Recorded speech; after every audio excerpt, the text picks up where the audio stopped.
Good evening, Fernwood. It is me, Neil, your friend who likes to talk about the shows. It's time for us to watch a show and then talk about it, and that would be Mary Hartman, Mary Hartman. Today, let's watch the June 25th, 1976 episode, which is a Friday, and not only just a Friday, it is the Friday of the penultimate week of Season 1. I have no idea if seasons in this show had any import or if they were an arbitrary number, but basically, I'm excited to see something come to an end in this show.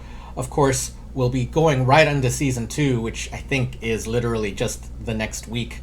But let's do our recap of yesterday's episode. And since we've done so much recapping this week, let's just cover yesterday and get right into it.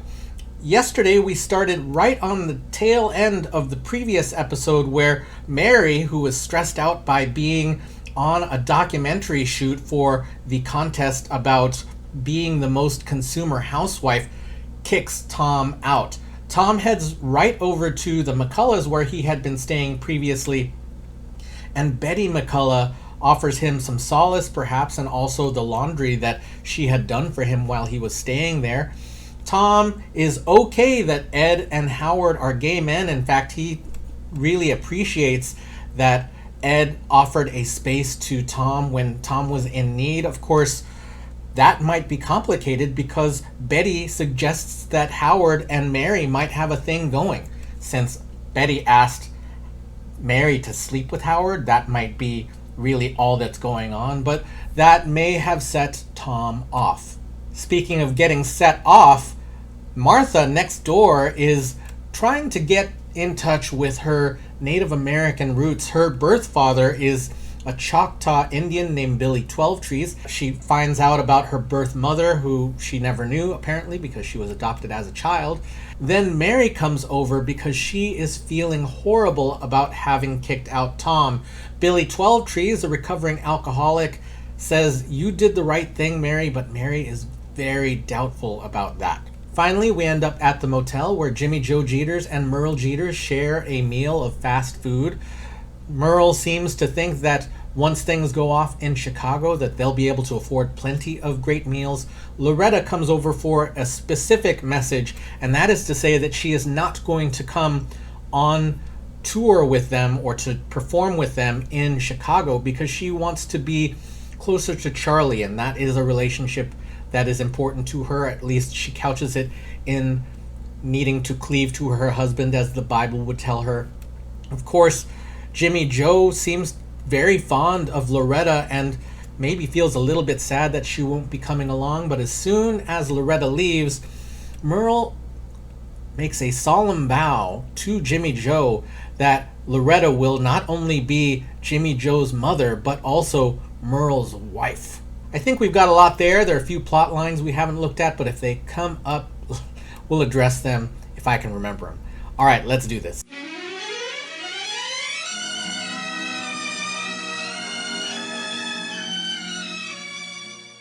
Mary Hartman! Mary Hartman!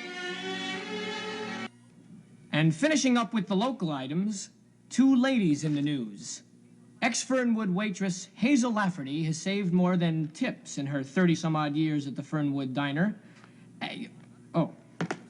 Among other souvenirs of her work experience, Miss Lafferty has, in a safe deposit box, a codicil to the will of the late Howard Hughes, written in ketchup on a Fernwood Diner napkin.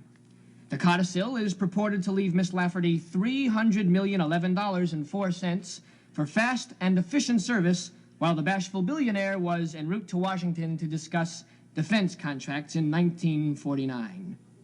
Media. Can a local housewife find happiness on network television as consumer stand-in for 230 million Americans? Well, Mrs. Mary Hartman of 343 Brockner Street will have that opportunity next week when she appears on this network as America's typical consumer. Mrs. Hartman was chosen for her averageness in a nationwide search. Documentary crews have been recording her living and shopping habits. And next Friday, the whole thing, that's right, the whole ball of wax, will come together in a special telecast live from New York, hosted by, you guessed it, David Susskind. Are Americans, including Mrs. Hartman, being bought, sold, and shortchanged? Tune in and find out. Until tomorrow, or tonight at 11, whichever comes first in your home, this is Clete Meisenheimer. Good night, everybody.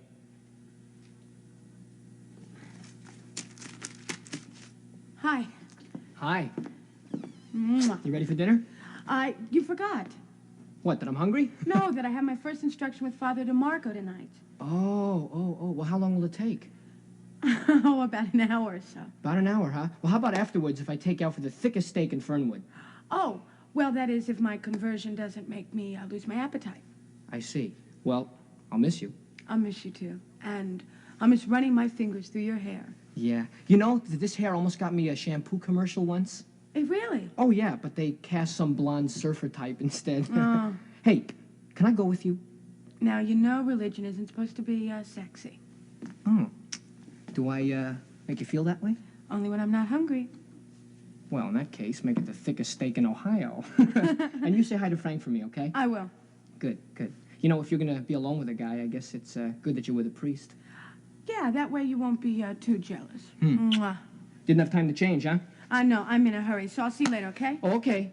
Bye. Bye-bye. So, did you get what you wanted? Absolutely. Really?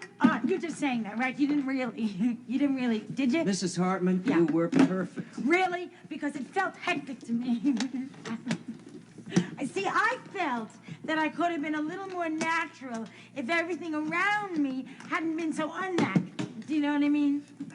Mrs. Hartman, don't worry about it. We got everything in the can, and what we've got is dynamite. Really? In the can? Yeah. And what you've got is dynamite? That's my life. In the can. Absolutely. More than you can imagine, Mrs. Hartman. Now, we've just got to edit down for time, but believe me, it's just a technical problem. Oh, I know about that stuff, but could you do me a favor? Could you do me one little favor? Could you keep in Heather's good stuff? Her Heather? good stuff, my daughter. Oh, Heather. Yeah, Heather. Could you keep in the good stuff? Because her little friends at school are going to be watching because you told them all about it and everything. Mrs. Hartman, let me tell you something. When you're in New York next week, and you see this thing all put together, you're going to go out of your mind. The stuff is beautiful. You're going to love it. Oh, listen, one more question. Could I just ask you, I know you're in a rush, could I just ask you, is it possible that I could have, like, a copy for my own personal use? You know, like they do it on This Is Your Life. No. No, thanks. What? Mrs. Hartman, it has been a pleasure. And, we'll see you in a couple of days. Oh, thank you. Oh, I'm so sorry. I'm sorry. I don't know what made me do it. Here's a present. Terrific. Terrific, Mrs. Hartman. I'm glad you like it. Bye. Oh, excuse me. Oh, I'm sorry, Mary. I didn't know you had company. Oh, no, that's okay. They were just leaving. Do you have a minute? Oh, well, I'm a little keyed up right now, Well, but... I'll talk quietly. No, I just mean that all the fuss and the confusion about being filmed and everything this week. It's a personal problem. Whose? Yours and mine and Howard's. Oh, Betty, I just don't feel up to it. I really don't.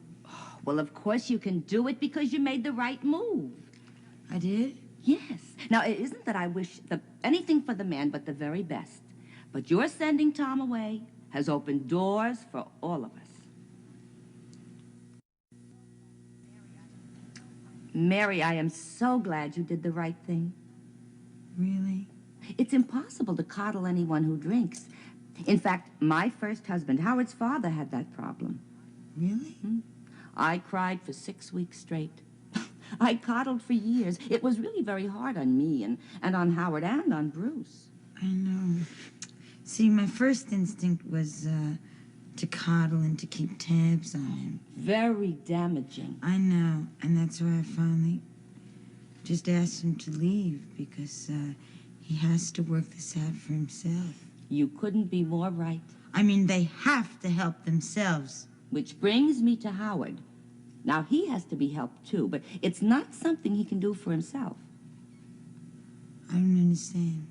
Mary, I have told you about this before. About what? About Howard. Do you hear Heather? Mary, I have just come from your mother's house. Heather is over there having dinner. We are perfectly alone. Now, about Howard. Isn't it funny, Betty, how we both have children whose name begins with the letter H? I mean, I wouldn't be asking this if there were any other way, but I think that you are the last chance for my son to lead a normal life. Betty, please. Look, Mary, if I thought he were happy, I wouldn't be trying to change him. But a mother can tell. He's not a happy child. Heather is not a happy child either. It's funny, it's very hard for me to think of Howard as a child. He's so large. He is grown, but he's still my child, a lost child. Yeah, that's funny. It's hard for me to think of him that way. Oh, but he is. Does he still skate around the house? And that's why you must help him find his way.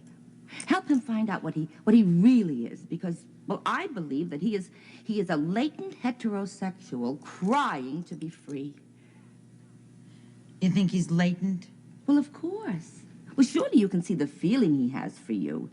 And it's not just a neighborly, sisterly feeling either. Soulful. I couldn't have put it better. And now, Mary, if you will just take him to bed. Betty, please. Now, I know that sounds shocking, but, well, I've checked your charts, and you are both at a perfect time to have an emotional and, yes, I'll be frank enough to say it, a sexual experience. You have corresponding trines in your water, involving your houses, your eighth houses, and your moons. And, oh, Mary, I would personally be so very grateful. You would be saving a human life. What about Ed? A very nice person, but just a phase. Some boys go through that phase, even if it takes years. Mary, I am trying to save Howard. You could save Howard. Are you listening to me, Mary? Are you? I just don't know what to say. I'm a mother too, and Howard is a neighbor and a friend, and I had no idea that I had water in my eighth house. Do you think a diuretic would help?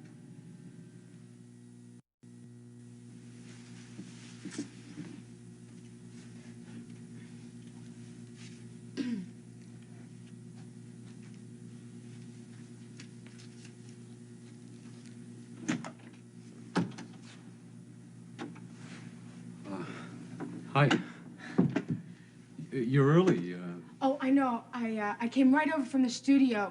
We were making Swedish meatballs out of hamburger helper, and I was afraid that if I got changed, that I would be late. Oh, I know what you mean. And, since this is my first instruction into the new faith, I did not want to be late. That's a good attitude. Yeah. Well, don't apologize for the costume. Looks great.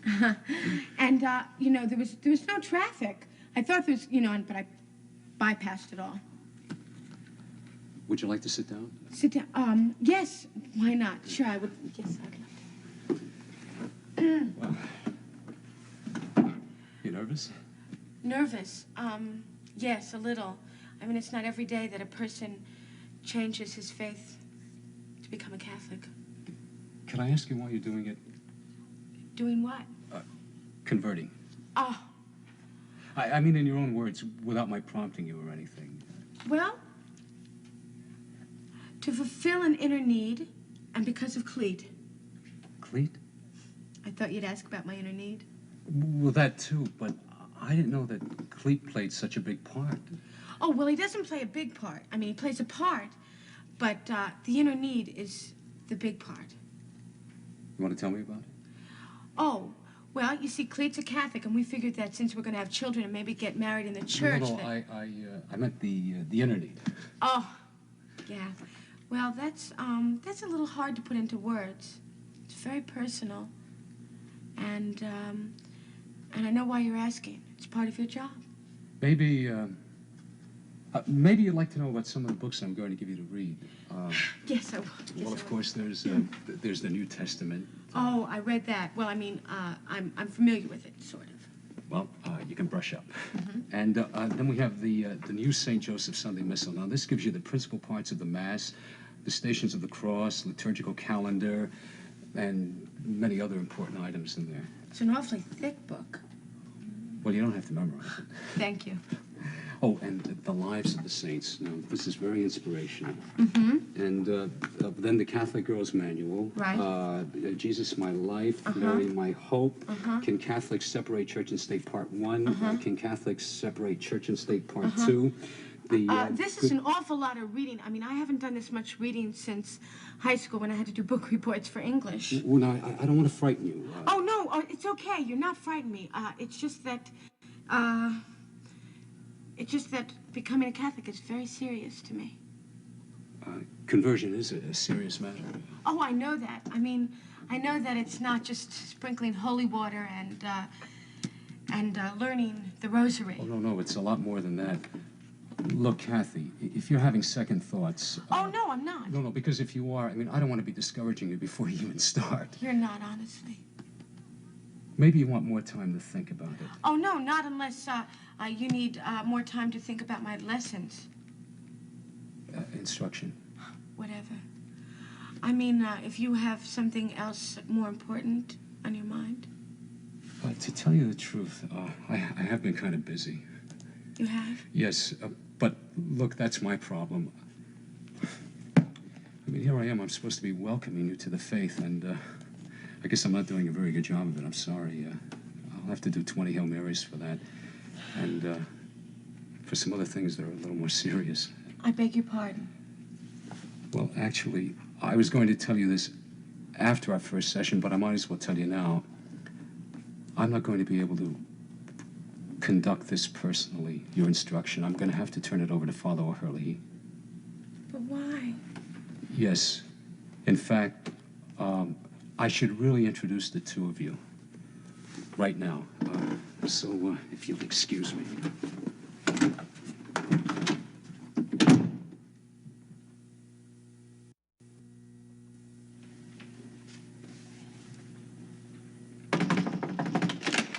Hi, Howard. Boy, that was fast. It was almost like you were expecting someone. Well, I was. It's in our charts. It is? Yeah. We'll be seeing a lot of each other. Come on in. But not that I would be bringing over an upside-down cake. I beg your pardon? Well, my mother was baking tonight, and she thought you and Heather might like one. Oh, well, thank you very much. That's very nice, but Heather's not here now. But I'm sure if she were here, she would like that, because I would like that if she were here now. But she's not here. I happen to be here alone right now. So, sit down. You all right? No, just a little nervous. Would you like a slice? Well, no, thanks. Oh.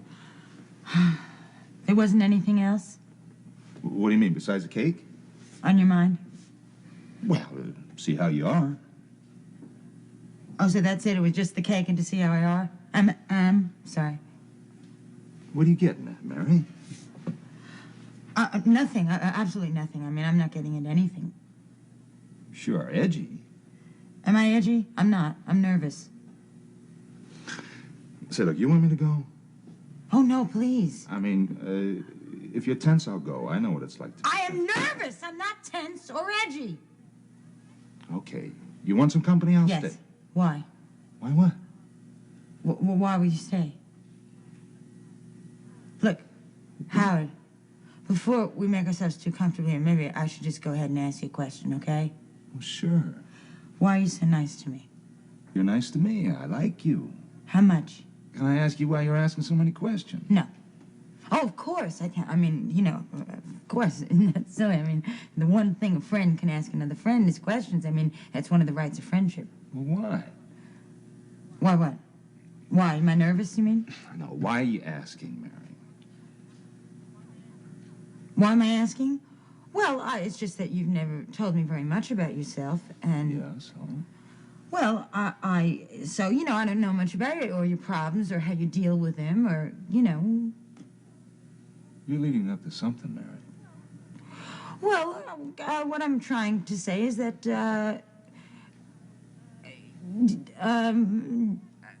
It has to do with what you are. I mean, do you know what you are? I mean, like, I mean, like, for example, about what? I know what you're getting at. You do? You want to ask me if I'm really gay? Not at all. That may be the farthest thing from my mind. Actually, okay, I'm going to tell you what I wanted to ask you. What I wanted to ask you is this. Have you ever considered having a relationship with a woman? Well, sure. You have? Sure. Who? Well, No, I mean, if you were to have one, who would you have one with? Well, actually, someone like yourself. Someone who is warm and unique and easy to get along with. Okay, Howard. Okay. Now, okay, I just want to say something here. There are certain things that I could do, but I cannot go all the way. I mean, I could give, indications. Well, look, to tell you the truth, Mary, Okay, Howard, shh. Okay? No more talking. Okay?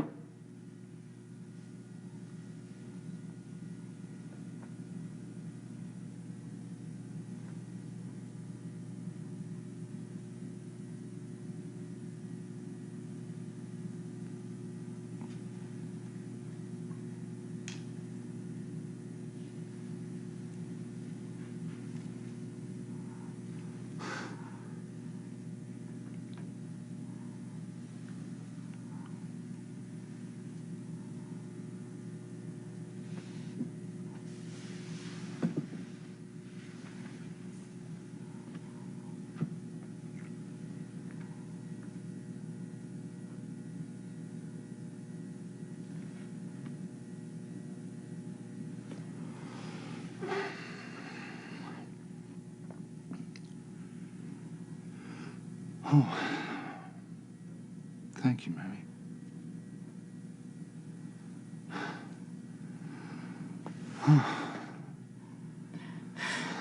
You mean it worked? Yes. Yes. And I really appreciate it, Mary, because now I know I am definitely not a latent heterosexual. You mean you felt... Nothing. It was just wishful thinking on my mother's part. Nothing? Nothing. Well, maybe I didn't do it right. You want to try it again? No, Mary, I think I'm happy just the way I am. Are you sure? It's sweet. It's very sweet to have done that, Mary. Thank you. Mary, Mary. Oh, hell. It's true. Tom, I swear to you, the man felt nothing.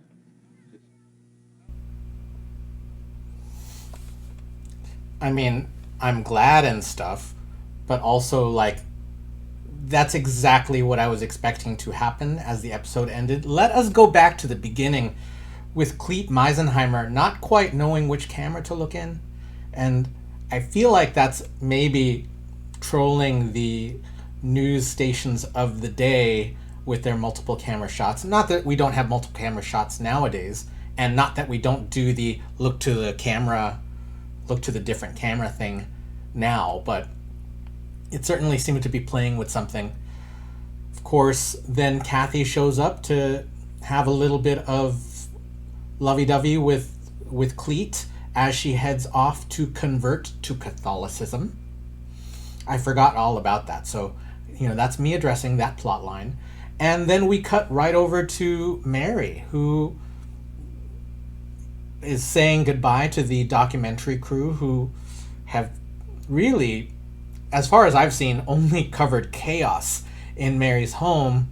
And then Betty comes over and presses again to get Mary to sleep with Howard.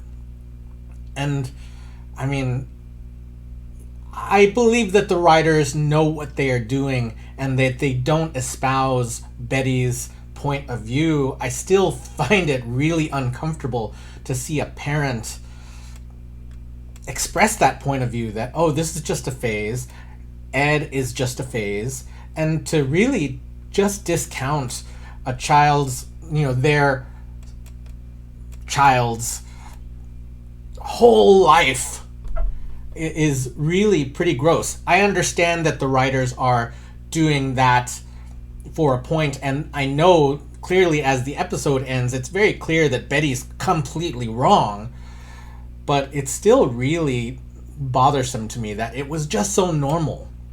And I bet that in 1976, this was a normal point of view that parents had. So I wonder if people came away from this show thinking, oh, that's how, if I were a parent, that's how I should behave. Or do they take it to the scene where they actually see Howard's reaction and go, well, if I behave that way, if I treat my child's homosexuality as a phase and it's not, what happens? I suppose that's an ongoing conversation that this show will be engaging in for as long as these characters happen to be on the show. But it was really, really, like, my jaw was just tense every time Betty said something to the effect of, my son is a latent heterosexual and all that business. It's like, don't dismiss your children's point of view. You don't live their point of view. Just do your best to listen and don't make assumptions. I have no kids, so I can say that. Then we come back to the church with Kathy and Father DeMarco, and it's very clear to me that Kathy is mainly doing this conversion because she wants to spend more time with Father DeMarco. And I think Father DeMarco makes an appropriate choice here to say, I cannot do this. Father DeMarco seems to have feelings for Kathy, if you ask me. So he's going to pass the task of converting Kathy to Father O'Herlihy. And of course, Kathy's quite disappointed by that. And then we come to the scene with Howard bringing over an upside-down cake. And I hadn't heard of people making upside-down cakes since the 70s. I feel like that was the hot cake to be making in that era. I feel like if you looked up 1970s desserts, upside-down cake would be one of them. Pineapple upside-down cake, I think. And then later it was baked Alaska, I feel like. But of course, this is just to explore that question that Betty has put in everybody's mind of whether Howard is gay or is not gay. And of course, we come to it, and Mary uncomfortably broaches the topic and then brings it closer, and Howard kisses her. And immediately, and you may have seen me jump for joy just a bit there, but immediately realizes, nope, there's no heterosexuality in me, thinks Howard. Of course, he kisses Mary in a friendly way, right as I expected, Tom shows up to see the thing that he feared from yesterday's episode. To see Howard and Mary kissing was really the frosting on a really bad cake. Not the pineapple upside down cake, a cake that is a metaphor for Tom's life. But, I am very curious to see how this rolls on through next week, the end of season 1. Again, I have no idea what that means, or if it was just an arbitrary number of weeks in a season. But, I'm excited that I'm reaching a milestone because I've been at this for a while. Thank you so much for joining along, everybody. We appreciate you and all of the things that you might be thinking about this show. I'm glad to have conversations with you on our various comments and all of that. Thank you so much again for doing all that, and we will see you next week in Fernwood.